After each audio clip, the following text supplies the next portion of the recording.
occasionally on these trips, I like to just get out and find a place like this, a place that's just absolutely peaceful, and it's just perfect. It does something good to your soul. It really does. But this is just really nice. I went for a swim earlier, and I got out and laid in the sun. Man, that water's cold though.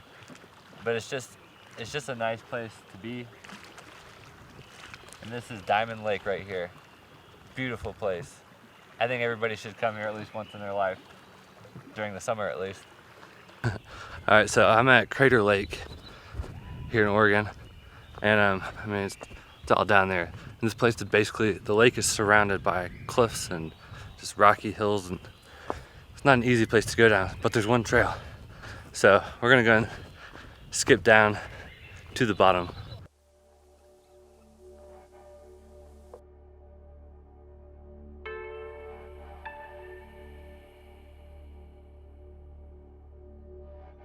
And it's recording. Okay.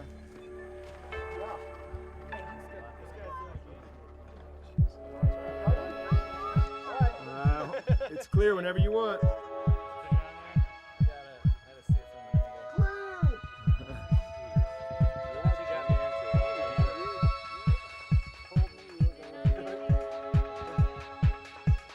Whenever you are. It's all right. It's only water.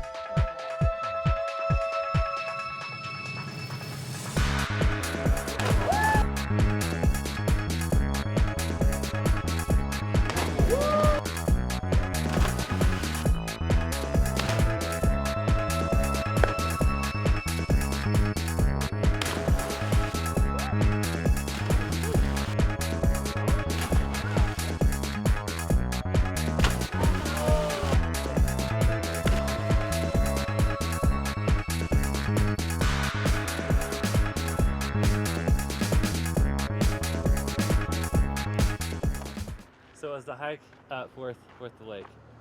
Definitely worth it. I'd say it's probably the coolest, most refreshing lake I've ever been in, and by far, definitely worth it. Definitely. On a scale of 1 to 10, how hard is this hike? 11 and a half since I was carrying her half the time.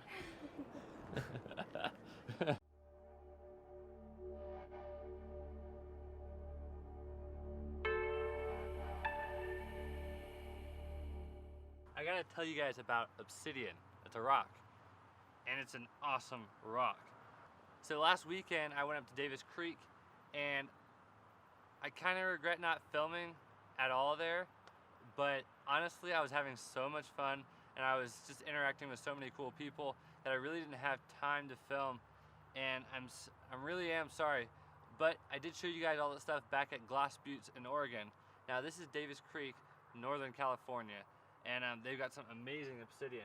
So of course, this place is known for its rainbow obsidian, and I've got a little piece right here that I've kind of bifaced out, and I'll make this into probably a smallish hunting point for arrows.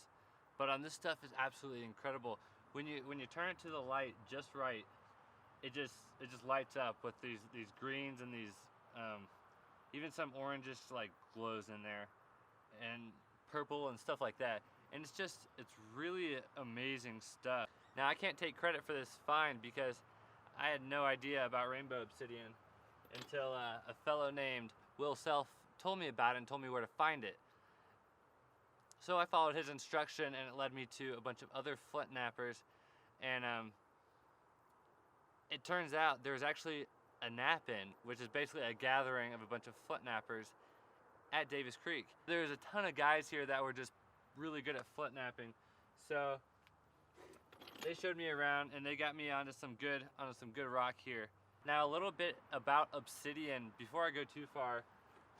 Obsidian is the single sharpest material in the world. The edge of obsidian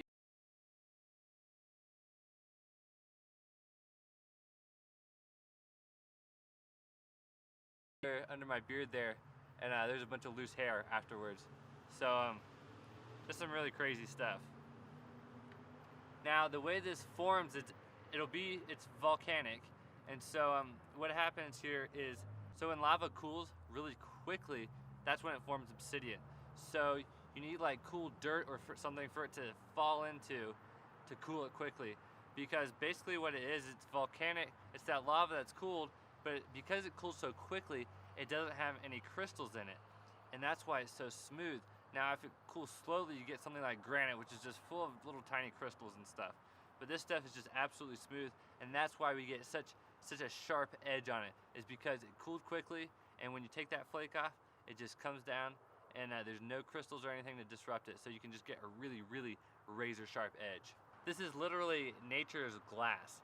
I mean, it behaves just like glass that we make, and it's just like glass, except the patterns are all natural. Everything about this is absolutely natural, made from the earth.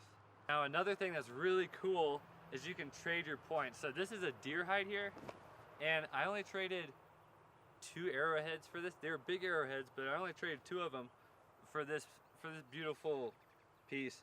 And I mean, it's not the greatest hide in the world, some hair slippage, but I'm just gonna cut this up and make like bags and sheaths and stuff like that with it. So I'm not really worried about it looking pretty, but just really cool stuff. Once you get good, you can trade it for other primitive stuff. You trade it for antlers. I mean, primitive people traded arrowheads, and there's people today trading arrowheads. So it's just something that's really cool. And I got a deer hide. Otherwise, I'd have never got one, because otherwise I'd have to shoot my own, and that's probably not gonna happen real soon. So until next time, find a new way to appreciate nature, even if they are just rocks.